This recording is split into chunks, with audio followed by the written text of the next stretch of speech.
महाराष्ट्र विधिमंडळाचं पावसाळी अधिवेशन 22 जूनपासून सुरू होणार आहे। 10 जुलैपर्यंत चालणाऱ्या या अधिवेशनात शेतकऱ्यांचे प्रश्न, कायदा आणि सुव्यवस्था, विविध शासकीय योजना आणि राज्यातील विकास कामांसह अनेक महत्त्वाच्या विषयांवर चर्चा होण्याची शक्यता आहे। विरोधक सरकारला विविध मुद्द्यांवर घेरण्याच्या तयारीत असून सरकारकडून देखील अनेक महत्त्वाची विधेयकं सभागृहात मांडली जाण्याची शक्यता आहे। मुंबईत 22 जूनपासून सुरू होणारा महाराष्ट्र विधिमंडळाचं पावसाळी अधिवेशन यंदा चांगलंच गाजण्याची शक्यता आहे। कामकाज सल्लागार समितीच्या बैठकीत हे अधिवेशन 10 जुलैपर्यंत चालवण्याचा निर्णय घेण्यात आला आहे। शेतकरी कर्जमाफी, ओबीसी आरक्षण, राज्यातील पावसाची परिस्थिती, विविध शासकीय योजनांची अंमलबजावणी तसंच कायदा आणि सुव्यवस्था अशा विविध मुद्द्यांवरून सरकार आणि विरोधकांमध्ये जोरदार खडाजंगी होण्याची शक्यता व्यक्त केली जात आहे।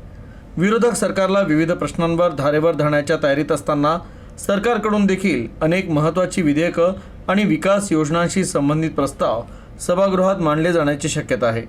त्यामुळे आगामी पावसाळी अधिवेशनात राजकीय वातावरण चांगलं तापण्याची चिन्ह आहेत।